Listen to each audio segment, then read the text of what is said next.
began to wrap the stem of her bouquet with blood-red silk, winding it as if casting a spell. Fingers sure and length of ribbon supple as skin. It was the last time she would ever do so. The bow she tied was perfection, a soft, elegant ending. The shop owner, Mr. Timpson, a former Manchester dweller with kindly eyes and a grey, sagging complexion, save for his crimson nose, tutted when he glanced at the clock next to the yellow sprays of lilies. He just warmly thanked a trio of departing swells with maroon greatcoats and ivory trousers, and Timpson's superior blooms at last had emptied. All the day long, it had resembled the stock exchange. "I'll sweep up, dear," he told his single shop assistant, Mrs. Adams. "It'll be ghastly out there in a quarter hour, and I've only to climb the stairs to reach my supper. Get along home with you."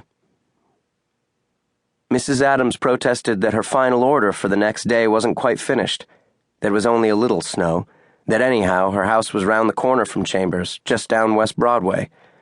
But Mr. Timpson insisted, with a jovial clap of his hands followed by a shooing motion. And it was late, so much later than usual, the busiest day of the year, and Mrs. Adams yearned to be home. And so she went. The shop windows ticked past Lucy Adams' vision like the unnoticed beat of a bedroom clock as she hastened homeward. A safe rhythm, familiar as your own pulse. M. Freeman's Old and New Feathers Emporium, Needle and Fishhook Manufactory, the Museum Hotel. The snow whirled above the cobbles as if gripped by an undertow, and she pulled her fur cloak close. She passed a man driving a cart piled with burlap sacks and calling, "Sando! White Sando!" A shopkeeper dove out of his dry goods store at the cry, nearly running into her. But she stepped neatly aside, and the whiskery gentleman apologized as he fed coins into the Sandman's palm for the rockaway silt that would keep his storefront pavements safe a while longer. And Mrs. Adams went on her way.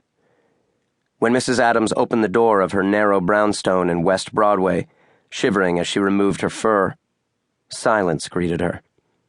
She dropped the cape on a damask chair in the hallway and went into the parlor. The room was empty. Mrs. Adams fanned her fingers before the waning fire, pulling off her gloves. She unpinned her hat. Her eyes drifted over the pressed flowers framed on the brick mantelpiece, over the pair of tiny china horses and the single holly sprig in a vase of amethyst glass. She called out to the household that she'd arrived. No one answered. Unhurried, she went into the dining room. Not the echo of a whisper met her ears. She turned to climb the stairs, still cheerily announcing her return. All was silence. A quiet deeper than death. 5 minutes later, Mrs. Adams hurtled out of her house into West Broadway, her skirts in her fists and her mouth torn wide in a scream, flying through the gathering storm in the direction of police headquarters at the Tombs. That's where I come into it. I work there. As for me, I sat in the windowless closet space I'd the previous month eked out for use as an office, a glass of Dutch gin in my hand and a crooked smile on my ruined face, toasting the health of my friend roundsman Jacob Peist.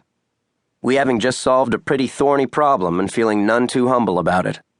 He lifted his ugly wrinkled fist and tin cup, laughing like the maniac he is, and then Mrs. Lucy Adams stumbled against my half-open door with a bang. Can I describe her properly, as she was before I came to know her secrets? I suspect not. If secrets are gems to their owners, to be cradled in dark cases, I plundered Lucy Adams's jewel chest thorough as a highwayman despoiling a carriage. It hurts to be a thief when what you stole was a person's history. I'm not that man. I loathe being that man. People, all manner and persuasion of people, want to tell me things of their own accord. Always have done, since I was a barman, even before. But I can't stomach knowing secrets without an invitation, a wave of the hand to walk inside. So what did she look like, this mystery of mine, before I laid bare the stories carved into her before we met? Lucy Adams was dressed for winter so simply that every garment announced its high quality. The toe of one boot keeking out from swirls of a cobalt velvet day dress was soaked through with snow. So she'd quit the house hurriedly, without donning rubber overboots.